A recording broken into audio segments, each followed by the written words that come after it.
ಆಗ್ನೇಸಮ್ಮ, ನಮಸ್ತೆ. ಹೇಗಿದ್ದೀರಾ? ಚೆನ್ನಾಗಿದೆ ಫಾದರ್.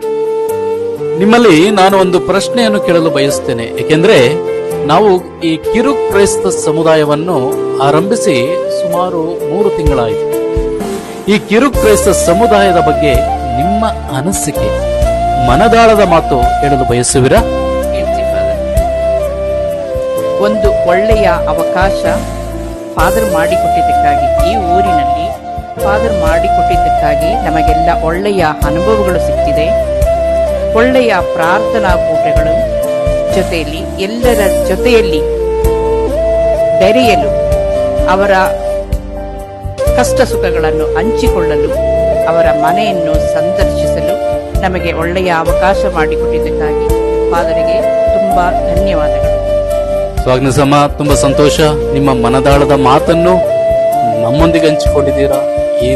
ಈ ಒಂದು ಅನುಭವ ಒಂದು ದಿನದ ಅನುಭವ ಆಗಬಾರ್ದು, ಇದು ಜೀವನ ಪರ್ಯಂತ ಅನುಭವ. ಈ ಅನುಭವ ನಡೀತಾ ಇರಲಿ.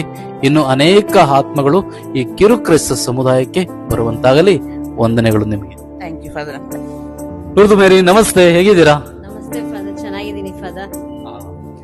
ವಿಶೇಷವಾಗಿ ಈ ಒಂದು ಕಿರು ಕ್ರೈಸ್ತ ಸಮುದಾಯದಲ್ಲಿ ನೀವು ಸುಮಾರು 4 ತಿಂಗಳಿಂದ ಬೆಳೀತಾ ಇದ್ದೀರಾ ಹಾಗೂ ನೀವು ಒಂದು ಪ್ರತಿನಿಧಿಯಾಗಿ ಮುನ್ನಡೆಸ್ತಾ ಇದ್ದೀರಾ. ವಿಶೇಷವಾಗಿ ಇದರ ಬಗ್ಗೆ ನಿಮ್ಮ ಅನಿಸಿಕೆ ಏನು? ಈ ಕಿರು ಕ್ರೈಸ್ತ ಸಮುದಾಯದಿಂದ ನಾವು ದೇವರನ್ನ ಹೆಚ್ಚಾಗಿ ಅರ್ಥಕೊಂಡಿದ್ದೀವಿ. ಇನ್ನು ದೇವರ ವಾಕ್ಯಗಳನ್ನ ಚೆನ್ನಾಗಿ ಆಲಿಸ್ಕೊಳ್ತಾ ಇದ್ದೀವಿ. ಜನರು ಯಾರೆಂದು ನಮ್ಗೆ ಗೊತ್ತಾಗ್ತಾ ಇರ್ಲಿಲ್ಲ. ಆದ್ರೆ ಜನರು ಒಬ್ಬೊಬ್ಬರ ಮನೆಗೂ ಹೋಗಿ ನಾವು ಜನನ್ನ ಸಂದರ್ಶಿಸ್ಬೇಕಾದ್ರೆ ನಮ್ಗೆ ತುಂಬಾ ಸಂತೋಷ ಆಗ್ತದೆ. ಒಬ್ಬರೊಬ್ಬರನ್ನ ನಾವು ನೋಡ್ತಾನೂ ಇರ್ಲಿಲ್ಲ, ಮಾತಾಡ್ತಾನೂ ಇರ್ಲಿಲ್ಲ, ಅವ್ರು ಯಾರಂತಾನೂ ಗೊತ್ತಾಗ್ತಾನೂ ಇರ್ಲಿಲ್ಲ. ಆದ್ರೆ ಇವಾಗ ಈ ಕಿರು ಕ್ರೈಸ್ತ ಸಮುದಾಯದಿಂದ ಒಂದ್ ಕಡೆ ನಮ್ಗೆ ದೇವ್ರ ವಾಕ್ಯಗಳನ್ನ ಆಲಿಸಕ್ಕೆ ಶಕ್ತಿ ಕೊಟ್ಟಿದ್ದಾರೆ. ಜನಗಳನ್ನ ಹತ್ರ ಪಡ್ಕೊಳೋದಕ್ಕೆ ನಮ್ಗೊಂದು ಅವಕಾಶ ಸಿಕ್ಕಿದೆ ಅಂತ ಹೇಳ್ಬೋದು.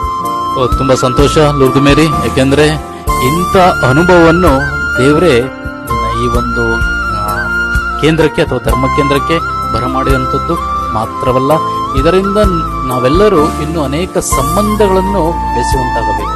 ಸಂಬಂಧ ಅಂದ್ರೆ ಕೇವಲ ಆತ್ಮಿಕ ಅಲ್ಲ, ಬೇರೆ ಎಲ್ಲ ಆಯಾಮಗಳಲ್ಲೂ ನಮ್ಮ ಸಂಬಂಧ ಇನ್ನು ಬೆಸೆಯಲಿ, ಗಟ್ಟಿಗಳಲ್ಲಿ ಭದ್ರವಾಗಿ ಬುನಾದಿಯಾಗಲಿ. ಈ ಕಿರು ಕ್ರೈಸ್ತ ಸಮುದಾಯದಿಂದ ಅನೇಕ ಆತ್ಮಗಳು ಸ್ವರ್ಗ ಸಾಮ್ರಾಜ್ಯಕ್ಕೆ ಸೇರುವಂತಾಗಲಿ. ನಿಮಗೆ ವಂದನೆಗಳು. ದಯಮಯ ದೇವರು ಈ ಕಿರು ಕ್ರೈಸ್ತ ಸಮುದಾಯದ ಮೂಲಕ ಎಲ್ಲರನ್ನು ಆಶೀರ್ವದಿಸಲಿ. ಆಮೇಲೆ. ಅಂತೋಣಿ ಮೇರಿ, ನಮಸ್ತೆ. ಹೇಗಿದ್ದೀರಾ? ಚೆನ್ನಾಗಿದ್ದೀವಿ ಫಾದರ್, ನೀವ್ ಹೇಗಿದ್ದೀರಾ? ಚೆನ್ನಾಗಿದ್ದೇನೆ. ನಿಮ್ಮಲ್ಲಿ ನನಗೆ ಒಂದು ಪ್ರಶ್ನೆ ಏನಂದ್ರೆ, ಕಿರು ಕ್ರೈಸ್ತ ಸಮುದಾಯ ಆರಂಭಗೊಂಡು 4 ಮಾಸಗಳು ಕಳೆದಿವೆ. ಈ ಕಿರು ಕ್ರೈಸ್ತ ಸಮುದಾಯದಿಂದ ನಿಮಗೆ ಏನಾದರೂ ಒಳಿತಾಗಿದೆಯಾ ಅಥವಾ ಪರಿವರ್ತನೆ ಆಗಿದೆಯಾ? ಕುಟುಂಬಕ್ಕೆ ಏನಾದ್ರು ಫಲ ಸಿಕ್ಕಿದೆಯಾ? ಹೌದು ಫಾದರ್, ಸಿಕ್ಕಿದೆ. ನಾವು ಮೊದಲು ಮನೆಯಲ್ಲಿ ಜಪ್ಸಾರ ಮಾಡ್ಬೇಕಾದ್ರೆ ಡೈಲಿ ಮಾಡ್ತಾ ಇರ್ಲಿಲ್ಲ. ಆದ್ರೆ ಕಿರುಸಭೆ ನಮ್ಮ ಮನೆಯಲ್ಲಿ ನಡೆದಾಗಿಂದ ಇವಾಗ ನಾನು ಡೈಲಿ ಮಾಡಕ್ಕೆ ಪ್ರಯತ್ನಿಸ್ತಾ ಇದೀವಿ ಹಾಗೂ ಮಾಡ್ತಾ ಇದೀವಿ. ಅದೇ ರೀತಿ ಪ್ರತಿಯೊಂದು ಮನೆಗಳಲ್ಲಿ ನಮ್ ರೋಡಲ್ಲೇ ಯಾವ ಮನೆ ಇದೆ, ಆ ಮನೆಯಲ್ಲಿ ಇರೋರು ಯಾರು ಅನ್ನೋದೇ ನಮ್ಗೆ ಗೊತ್ತಾಗ್ತಾ ಇರ್ಲಿಲ್ಲ. ಆದ್ರೆ ಈ ಕಿರುಸಭೆಯಿಂದ ನಮ್ಗೆ ಪ್ರತಿಯೊಬ್ಬರ ಮನೆಯಲ್ಲಿ ಆ ಮನೆಯಲ್ಲಿ ಎಷ್ಟು ಜನ ಇದ್ದಾರೆ, ಏನ್ ಮಾಡ್ತಾ ಇದ್ದಾರೆ ಅನ್ನೋದು ನಮ್ ವಿಚಾರಣೆಗೆ ಬಂದಿರೋ ಫಾದರ್ ಮೂಲಕ, ನಿಮ್ ಮೂಲಕ ನಮ್ಗೆ ಗೊತ್ತಾಗ್ತಾ ಇದೆ. ಇದು ಅವಕಾಶ ಮಾಡಿಕೊಟ್ಟಿದ್ದಕ್ಕಾಗಿ ನಿಮ್ಗೆ ಫಸ್ಟ್ ಕೃತಜ್ಞತೆಗಳನ್ನು ಸಲ್ಲಿಸ್ತೀವಿ.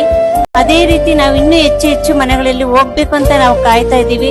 ಅವ್ರ ಪರಿಸ್ಥಿತಿಗಳು, ಅವ್ರ ಕುಟುಂಬದಲ್ಲಿ ಏನ್ ನಡೀತದೆ ಎಂಬುದನ್ನು ತಿಳಿದುಕೊಳ್ಳಕ್ಕೆ ಪ್ರತಿಯೊಬ್ಬರಿಗೂ ಆಸೆ ಇದೆ ಎಂಬುದನ್ನು ನಾನು ಇದ್ರ ಮೂಲಕ, ಕಿರುಸಭೆ ಮೂಲಕ ತೋರಿಸ್ಕೊಡ್ತಾ ಇದ್ದೀನಿ. ತುಂಬಾ ಸಂತೋಷ ಅಂತೋಣಿ ಮೇರಿ. ಅಬ್ರಹಾಮನಿಗೆ ಕೊಟ್ಟಂತ ದೊಡ್ಡ ಆಶೀರ್ವಾದ ನಿಮ್ಮ ಕುಟುಂಬಕ್ಕೆ ಸಿಗಲಿದೆ, ಲಭಿಸಲಿದೆ.